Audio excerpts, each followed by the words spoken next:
Hello everyone, हम टैलेंटिक्स PYQ series में physics का पेपर कोड ई डिस्कस कर रहे थे, जिसका कुछ फिजिक्स का पार्ट हम ऑलरेडी डिस्कस कर चुके हैं। आज हम रिमेनिंग पार्ट डिस्कस करने जा रहे हैं। So let's see what is question 33। In this circuit shown in figure, reading of a meter is I1 when only S1 is closed. Reading of a meter is I2 when only S2 is closed. Reading of a meter is I3 when both S1 and S2 are closed. Then हमें check करना है इनमें से कौन सा option correct होगा।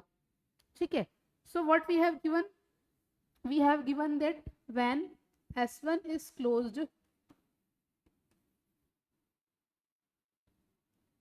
reading of ammeter is I1. When S2 is closed,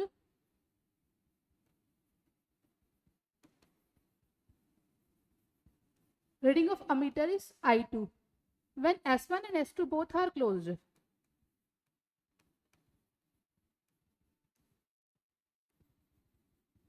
then reading is I3. सो हमें I1, I2, I3 तीनों कैलकुलेट करने हैं। तो सबसे पहले हम देखते हैं I1 हमारा किस केस में, जब हमारा S1 क्लोज्ड होगा। तो जब हमारा S1 क्लोज्ड होगा तो इस केस में क्या होगा, S1 के थ्रू हमारा करंट फ्लो होगा, तो ओनली 3R रेसिस्टर के थ्रू ही हमारा करंट फ्लो होगा। तो हमारा इस केस में I1 की वैल्यू क्या हो जाएगी, I is equal to E upon 3R, क्योंकि हमारा 3R के थ्रू ही करंट फ्लो हो रहा है। सेकेंड केस में जब ओनली S2 क्लोज होगा, जब S2 क्लोज होगा तो क्या होगा, ओनली इसके थ्रू ही हमारा करंट फ्लो होगा, यानी कि ओनली 5R रेसिस्टर के थ्रू ही हमारा करंट फ्लो होगा। तो इस केस में हमारे I2 की वैल्यू क्या हो जाएगी, I2 is equal to E upon 5R, क्योंकि हमारा करंट ओनली 5R रेसिस्टेंस के थ्रू फ्लो हो रहा है। ठीक है, नाउ अब हम क्या कैलकुलेट करेंगे, अब हम I3 कैलकुलेट करेंगे। I3 हमारा किस केस में, जब S1 एंड S2 दोनों हमारे क्लोज होते हैं, तो उस केस में हमारा अमीटर की रीडिंग कितनी है, I3। तो I3 कैलकुलेट करने के लिए हमें देखना होगा कि ये जो हमें कॉम्बिनेशन दिख रहा है, जब दोनों स्विचेस क्लोज हो जाएंगे तो ये जो कॉम्बिनेशन हमारा बनेगा ये पैरेलल में हो जाएगा। तो हम इसका इक्विवेलेंट रेसिस्टेंस फाइंड आउट करेंगे। So what is equivalent resistance, 1/3R plus 1/5R। ठीक है, तो हमारा इक्विवेलेंट रेसिस्टेंस क्या होगा,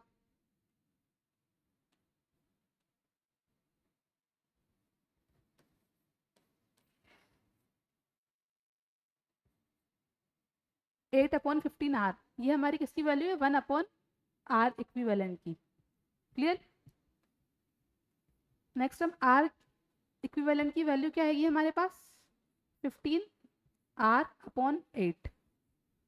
ठीक है, तो इससे हम I3 की वैल्यू निकालेंगे। I3 क्या होगा हमारा, E अपॉन, अच्छा हमारा रेसिस्टेंस क्या आया, जब दोनों स्विचेस क्लोज थे उस केस में हमारा रेसिस्टेंस आया 15R अपॉन 8, 15R अपॉन 8। तो हमारे I3 की वैल्यू क्या हो जाएगी, I3 is equal to 8E upon 15R। Clear. अब हमें चेक करना है I1, I2, I3 में, ये हमारा I1 है, ये हमारा I2 है, ये हमारा I3 है, इन तीनों में से कौन सी वैल्यू ग्रेटर है, कौन सी वैल्यू लेस है। अब हमें क्लियरली दिख रहा है इसमें इन सभी में फैक्टर क्या है, E/R, E/R, E/R। तो हम ये जो इनका आगे 1/3, 1/5, 8/15 इसको कैलकुलेट कर लेंगे। तो जब हम 1/3 को कैलकुलेट करेंगे तो क्या आएगा हमारा 0.33 E अपॉन R। तो हमारे I1 की वैल्यू क्या है, 0.33 E अपॉन R। ऐसे ही हम I2 को कैलकुलेट करेंगे तो क्या आएगा, 1/5 है इसमें, तो 0.2 E अपॉन R। तो ये हमारे I2 की वैल्यू हो जाएगी। ऐसे ही हम I3 को कैलकुलेट करेंगे तो I3 की वैल्यू क्या होगी, 8/15 गिवन है इसमें हमें। तो जब हम 8/15 को कैलकुलेट करेंगे तो हमारा आएगा 0.53 E अपॉन R। तो आप इन तीनों को चेक कर सकते हैं इसमें कौन सी वैल्यू हमारी ग्रेटर है। तो हमें क्लियरली दिख रहा है कि 0.53, 0.2, 0.33 में 0.53 ग्रेटर है, तो हमारे I3 की वैल्यू सबसे ग्रेटर हो जाएगी। तो I3 हमारा क्या होगा, सबसे ग्रेटर होगा। देन उसके बाद इन दोनों में अगर हम कंपेयर करेंगे तो 0.33 हमारी वैल्यू ज़्यादा है, तो I1 हमारा ग्रेटर होगा। ठीक है, तो I3 के कंपेरिजन में I1 उससे छोटा होगा, एंड सबसे छोटा हमारा क्या है, I2, इसकी वैल्यू क्या है 0.2 E/R। सबसे लेस हमारा होगा I2, तो हमारा ये ऑर्डर फॉलो होगा। तो इसमें हम चेकआउट कर सकते हैं कि कौन सा ऑर्डर इससे मैच होता है। तो हमें गिवन है I3 सबसे ग्रेटर है, इसमें हमारा I3 लेस है तो ये हमारा रॉन्ग हो जाएगा। इसमें हमारा I3 लेस है, ये भी हमारा रॉन्ग हो जाएगा। इसमें हमारा I3 ग्रेटर है, लेकिन I3 के बाद लेस कौन सा है? I1, तो इधर तो I2 गिवन है, तो ये भी हमारा रॉन्ग हो जाएगा। फोर्थ ऑप्शन में I3 सबसे ग्रेटर है, देन I1 उससे छोटा है, देन I2 सबसे छोटा है, तो ये हमारा ऑर्डर हो जाएगा। क्लियर? तो हमारा फोर्थ ऑप्शन करेक्ट होगा। So fourth option will be correct answer. Clear?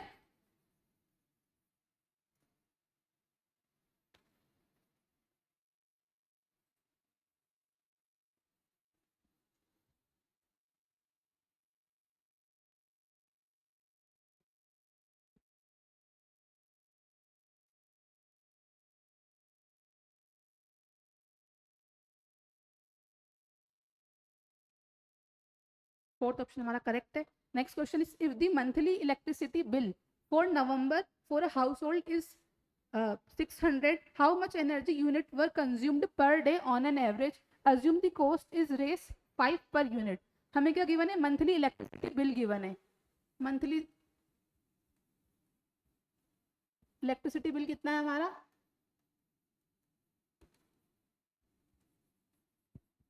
600 rupees, and हमें कॉस्ट पर यूनिट भी गिवन है। कॉस्ट पर यूनिट कितना है? कॉस्ट पर यूनिट है 5 रुपीज। ठीक है, 5 रुपीज। नाउ अब हम क्या कैलकुलेट करेंगे? पूरे मंथ में कितने यूनिट उन्होंने कंज्यूम किए हैं। तो कैसे कैलकुलेट करेंगे हम ये? 600 upon 5 is equal to 120 unit. अगर उनका टोटल इलेक्ट्रिसिटी बिल 600 है और एक यूनिट की कॉस्ट 5 रुपीज़ है, तो इससे हम कैलकुलेट कर सकते हैं कि उन्होंने पूरे नवंबर मंथ में कितने यूनिट कंज्यूम किए हैं। तो उसकी वैल्यू हमारी क्या हो जाएगी? 600 अपॉन 5, यानी कि 120 यूनिट उन्होंने पूरे नवंबर मंथ में कंज्यूम किए हैं। नाउ हमें क्या फाइंड करना है? हमें फाइंड करना है how much energy units were consumed per day on an average. On an average per day वो कितनी एनर्जी कंज्यूम करते हैं। सो यू नो नवंबर में कितने डेज होते हैं? नवंबर में 30 डेज होते हैं। तो हम क्या करेंगे? 120 डिवाइड बाय 30 करेंगे। ठीक है, तो इससे वैल्यू क्या आई? 4, यानी कि on an average per day 4 units energy वो कंज्यूम कर रहे हैं। यानी कि हमारा आंसर क्या होगा? Energy units were consumed per day on an average is 4 unit. Clear? तो 4 यूनिट एनर्जी वो पर डे कंज्यूम कर रहे हैं। ठीक है, तो हमारा करेक्ट आंसर क्या हो जाएगा? 4 यूनिट। क्लियर? ठीक है,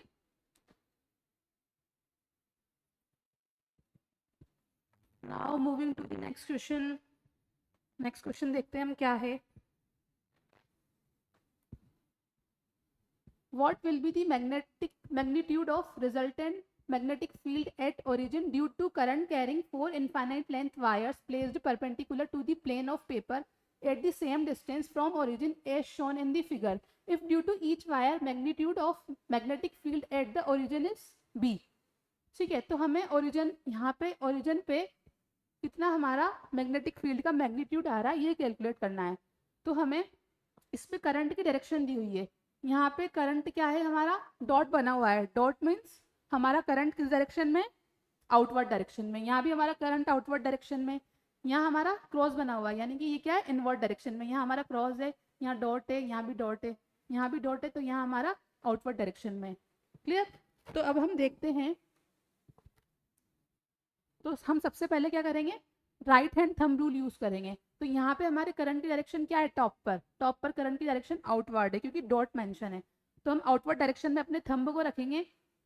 जिस डायरेक्शन में फिंगर्स कर्ल्स होंगी वो हमारे मैग्नेटिक फील्ड की डायरेक्शन को बताएगा। तो हमने डॉट की डायरेक्शन में, यानी कि आउटवर्ड डायरेक्शन में अपने थंब को रखा, यानी कि करंट की डायरेक्शन में अपने थंब को रखा, तो ये हमारी फिंगर्स को हम ओरिजिन की तरफ लेकर जाएंगे तो ये राइट डायरेक्शन में मूव होंगी।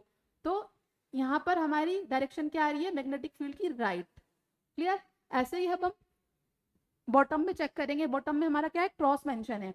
तो क्रॉस यानी कि हमारा करंट की डायरेक्शन क्या है? इनवर्ड। तो इनवर्ट डायरेक्शन में हम थंब रखेंगे, इनवर्ट डायरेक्शन में हम थंब रखेंगे, अपनी फिंगर्स को ओरिजिन की तरफ लेकर आएंगे, तो ये भी हमारी राइट डायरेक्शन में मूव हो रही है, तो इसकी वजह से भी राइट डायरेक्शन में ही हमें मैग्नेटिक फील्ड मिलेगा।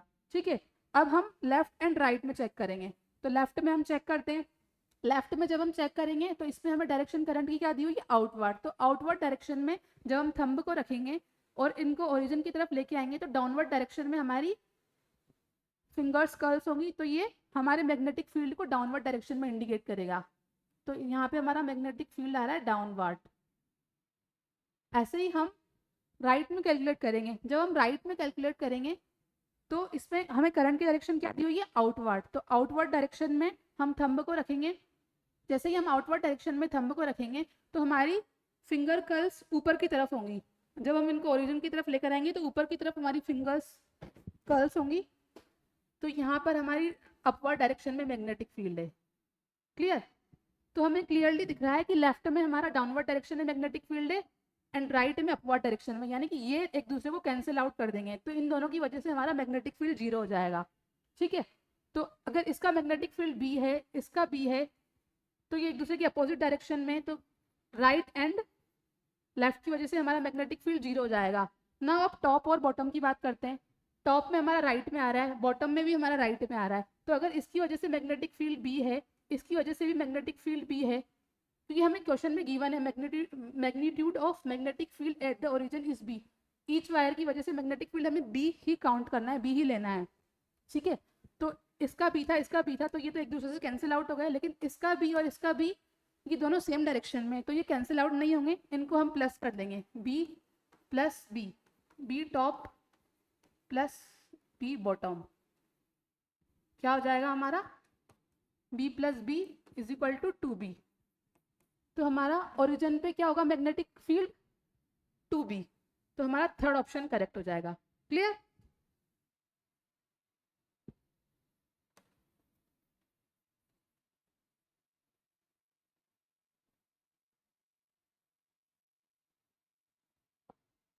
So third option will be our correct answer. Now question 33 is a metallic rod AB is sliding on conducting rails as shown in figure. Match the direction of induced current in resistor R given in row second with different cases shown in row first. हमें रो 1 को analysis करना है, फिर उसके through row second से हमें match करना है रो 1 के। ये जो फिगर है इसके लिए रो सेकंड में कौन सा पॉइंट करेक्ट होगा ये हमें चेक करना है। ऐसे ही हमें बी वाले के लिए भी चेक करना है कि पी एंड क्यू में से कौन सा करेक्ट होगा। क्लियर? तो हमें फर्स्ट वाले में क्लियरली दिख रहा है कि इसमें जो रॉड है वो इधर शिफ्ट हो रही है। ठीक है, रोड इधर शिफ्ट हो रही है, तो इससे क्या होगा, ये लूप का एरिया इंक्रीज होगा। लूप का एरिया इंक्रीज होगा तो इसके थ्रू पास होने वाला मैग्नेटिक फ्लक्स भी इंक्रीज होगा। अब जब मैग्नेटिक फ्लक्स इंक्रीज होगा तो according to Lenz law induce current will flow in a direction that oppose the change in flux. तो इसमें जो हमारा फ्लक्स है इनवर्ट डायरेक्शन में, तो ये जो इंक्रीजिंग इनवर्ट मैग्नेटिक फ्लक्स है इसको अपोज करने के लिए एक आउटवर्ड इंड्यूस करंट क्या करेगा, एक आउटवर्ड मैग्नेटिक फील्ड प्रोड्यूस करेगा। तो हमारा मैग्नेटिक फील्ड कहाँ प्रोड्यूस होगा, आउटवर्ड डायरेक्शन में, आउटवर्ड आउटवर्ड मैग्नेटिक फील्ड होगा हमारा। तो अब हम क्या करेंगे, आउटवर्ड मतलब डॉट। नाउ अब क्या अप्लाई करेंगे, हम Fleming's right hand rule apply करेंगे। फ्लेमिंग का राइट हैंड रूल क्या होता है, अगर हम अपनी four finger, middle finger and thumb को एक दूसरे के परपेंडिकुलर ऐसे स्ट्रेच करें कि हमारी फोर फिंगर तो किसको इंडिकेट करें, मैग्नेटिक फील्ड को, मिडिल फिंगर करंट को, और ये हमारा थंब क्या इंडिकेट करता है, direction of motion of conductor. ठीक है, तो इसमें ये जो कंडक्टर है, कंडक्टर का मोशन किस डायरेक्शन में, इस डायरेक्शन में, तो थंब को हम इस डायरेक्शन में रखेंगे।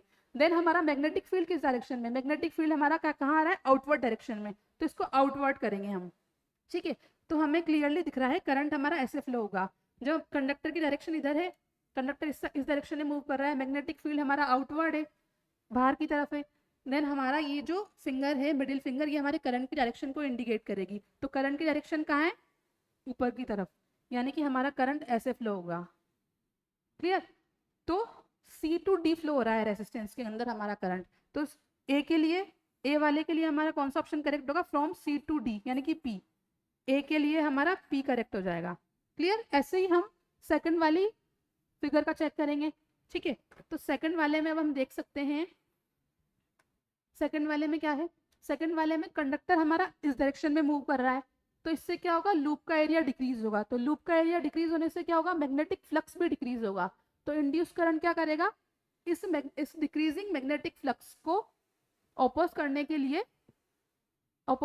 क्या करेगा, वो एक मैग्नेटिक फील्ड प्रोड्यूस करेगा, जो कि जिसकी डायरेक्शन क्या होगी, इसकी अपोजिट डायरेक्शन होगी। जैसे ये फ्लक्स की डायरेक्शन क्या है, आउटवर्ड है, तो ये inward direction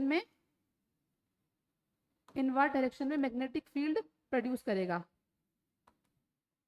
according to Lenz law. ठीक है, इनवर्ड डायरेक्शन यानी कि क्रॉस। क्लियर। तो फिर से हम फ्लेमिंग का राइट हैंड रूल अप्लाई करेंगे। जब हम फ्लेमिंग का राइट हैंड रूल अप्लाई करेंगे तो इसमें कंडक्टर की डायरेक्शन कहाँ है, कंडक्टर की डायरेक्शन, कंडक्टर इस साइड मूव हो रहा है, देन हमारा मैग्नेटिक फील्ड क्या है, इनवर्ड है। तो मैग्नेटिक फील्ड की डायरेक्शन में हम अपनी 4 फिंगर को रखेंगे, तो हमारा करंट कैसे फ्लो होगा, करंट हमारा फ्लो हो रहा है फिर से अपवर्ड डायरेक्शन में, यानी कि C to D। तो इस केस में भी हमारा current C to D flow होगा। तो बी वाले के लिए भी हमारा ऑप्शन क्या होगा, P from C to D। ठीक है, तो हम ऑप्शन चेक कर सकते हैं, APBQ नहीं है, हमारा रॉन्ग हो जाएगा, APBP, APBP, हाँ, second will be our correct answer. Clear.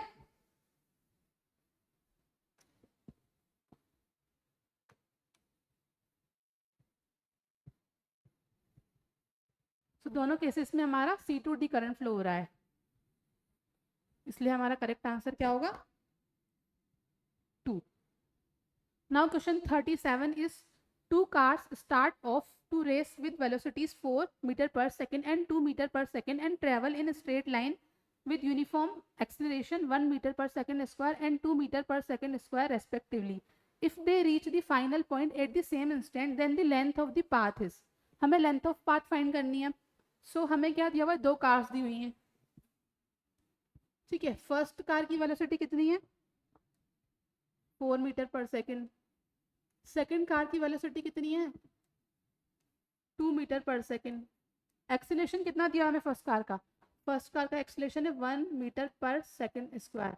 ऐसे ही सेकेंड कार का एक्सीलरेशन कितना है, 2 मीटर पर सेकेंड स्क्वायर। तो हम क्या करेंगे, दोनों कार के लिए इक्वेशन ऑफ मोशन अप्लाई करेंगे। We know that S is equal to ut plus half AT square. तो S इज इक्वल टू क्या हो जाएगा हमारा, फर्स्ट कार के लिए 4 वेलोसिटी है, T हमें पता नहीं है, 1/2 एक्सीलरेशन 1 है इंटू टी स्क्वायर, यानी कि 4t plus half T square. ठीक है, S1 की वैल्यू। ऐसे ही S2 की वैल्यू क्या हो जाएगी, 2t प्लस हाफ, एक्सीलरेशन 2 है हमारा, t हमें पता नहीं है, 2 से 2 कैंसिल आउट हो जाएगा, 2t प्लस टी स्क्वायर। अब दोनों कार्स एक ही रेस को कंप्लीट कर रही हैं, यानी कि दोनों सेम डिस्टेंस ट्रेवल करेंगी, यानी कि हम दोनों की डिस्टेंस को इक्वल कर देंगे, यानी कि 4t plus half T square को हम किसके इक्वल कर देंगे, 2t प्लस टी स्क्वायर के। ठीक है, तो 4t 2t हमारा 2t हो जाएगा, देन ये हमारा क्या होगा, T square minus half T square, यानी कि हाफ टी स्क्वायर। ठीक है, उसके बाद हम क्या कर सकते हैं, ये हमारा 4t हो जाएगा is equal to T square minus 4t is equal to 0। तो t माइनस 4 इज इक्वल टू 0। टी की वैल्यू एक तो 0 आएगी, एक t की वैल्यू 4 आएगी, तो टाइम 0 नहीं हो सकता, क्योंकि रेस कंप्लीट करने में कुछ ना कुछ तो टाइम लगने ही वाला है। तो t is equal to 4 second हमारा टाइम होगा। हमें गिवन है कि दोनों सेम इंस्टेंट पर रेस को कंप्लीट करती है, यानी कि दोनों के लिए ये टाइम हमारा सेम होगा।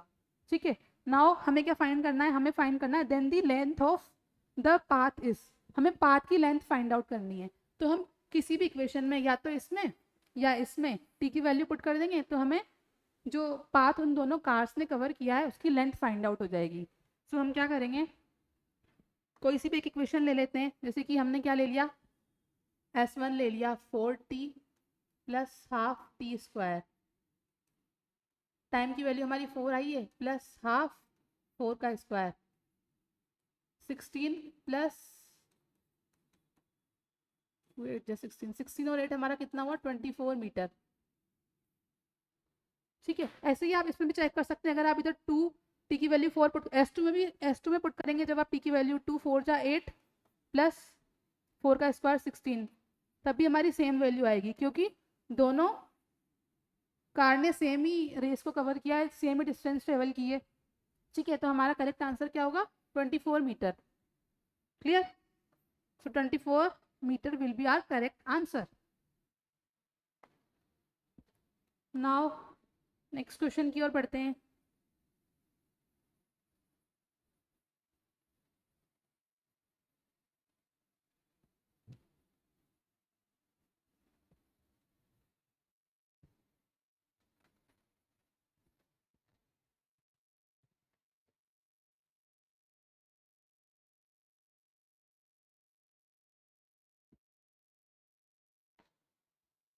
What is question 37? Sorry. What is question 38? A book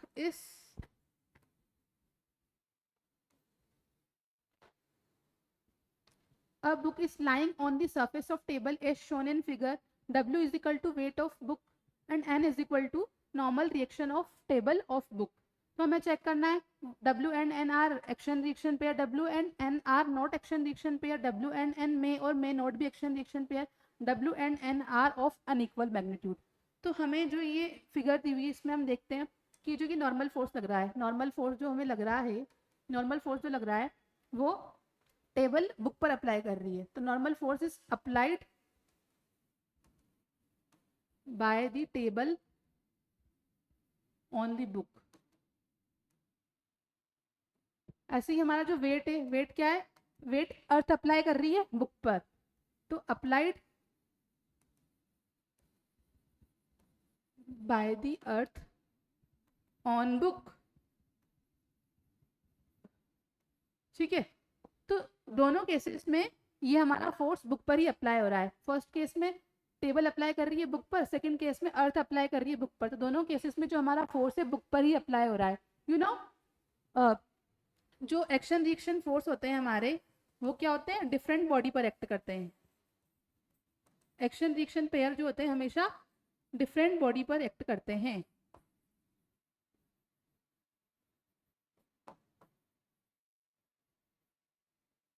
ठीक है, डिफरेंट बॉडी पर हमारे एक्ट करते हैं. ठीक है. तो इसमें क्या हो रहा है, हमारे दोनों फोर्सेस सेम ही बॉडी पर, सेम ही ऑब्जेक्ट पर एक्ट कर रहे हैं. तो ये हमारे एक्शन रिएक्शन पेयर नहीं होंगे, भले ही इनका मैग्नीट्यूड इक्वल है. ये दोनों डिफरेंट डिफरेंट इंटरेक्शन के थ्रू आ रहे हैं, लेकिन ये अप्लाई तो ओनली एक ही ऑब्जेक्ट पर हो रहे हैं. इसलिए ये हमारे क्या होंगे, एक्शन रिएक्शन पेयर नहीं होंगे. ये हमारे एक्शन रिएक्शन पेयर फॉर्म नहीं करेंगे. So we can say W and N are not action reaction pair. So second option will be our correct answer. Clear. Now हम नेक्स्ट क्वेश्चन देखते हैं.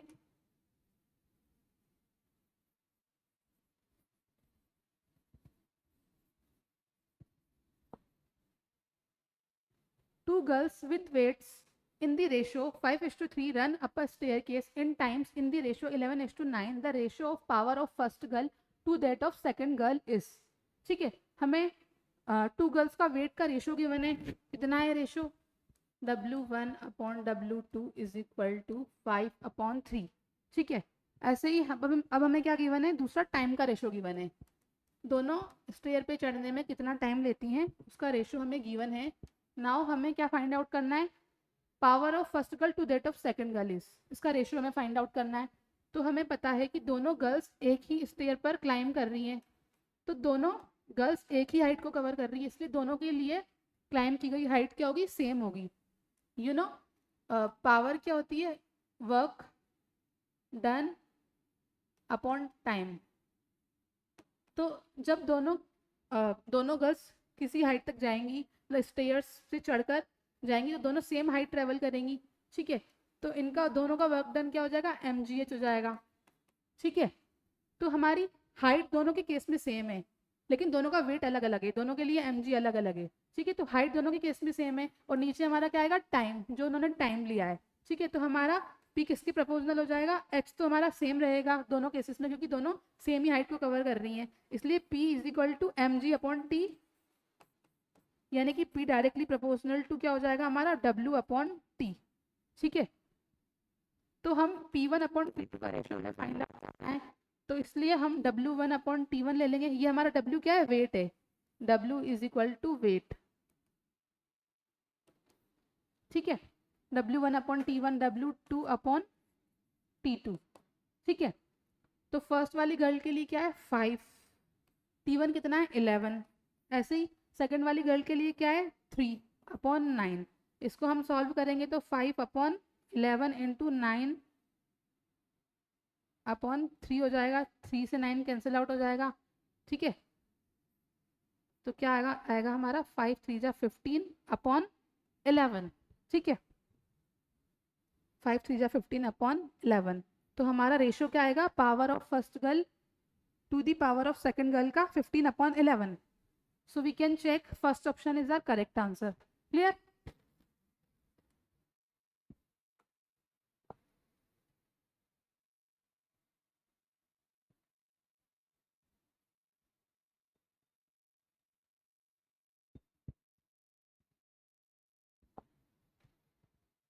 ठीक है, now moving to the last question. Last question देखते हैं हमारा क्या है।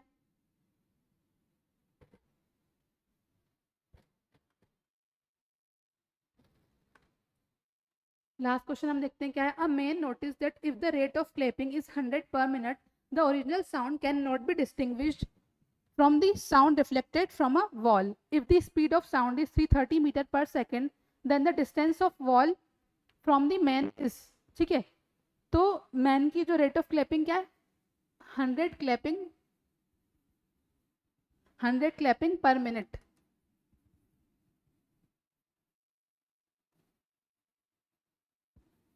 पर मिनट यानी कि 60 सेकंड में वो 100 क्लैपिंग कर रहा है। तो उसकी दो क्लैपिंग के बीच का टाइम इंटरवल कितना होगा, पहले हम वो फाइंड आउट करते हैं। Time interval between two clapping. तो अगर वो 100 क्लैपिंग करने में 60 सेकंड ले रहा है तो दो क्लैपिंग के बीच का उसका टाइम इंटरवल कितना होगा, 60 को 100 से डिवाइड कर देंगे तो हमें क्या मिलेगा 0.6 सेकंड। तो ये इसकी दो क्लैपिंग के बीच का टाइम इंटरवल हो जाएगा। यू नो पर्सन यहाँ पे है एंड वॉल अगर यहाँ पर है तो ये टाइम कौन सा है, जब वो एक क्लैप करेगा तो उसकी साउंड यहाँ तक वॉल तक जाएगी, देन रिफ्लेक्ट होके वो वापस आएगी। सपोज पर्सन ए पोजीशन पे, वॉल बी पोजीशन पे, तो पहले साउंड ए से बी पोजीशन तक जाएगी, देन रिफ्लेक्ट होके फिर वापस इसके पास आएगी, उसके बाद वो सेकंड क्लैपिंग करेगा। तो यानी कि ये जो हमें टाइम गिवन है ये किसका है 0.6 सेकेंड TA2B TA2B 2C का टाइम हमें ये 0.6 सेकेंड गिवन है, मतलब हमने फाइंड आउट कर लिया है। अब हम टाइम निकालेंगे ओनली A2B का, यानी कि जितनी देर में क्लैप करने के बाद उसका साउंड यहाँ से यहाँ तक जाए, तो वो टाइम क्या हो जाएगा, इसका जस्ट आधा होगा, यानी कि इसका जस्ट हाफ होगा। 0.3 सेकेंड TA2B का टाइम हो जाएगा, यानी कि क्लैप करके साउंड को यहाँ से यहाँ तक पहुँचने में कितना टाइम लगेगा 0.3 सेकेंड।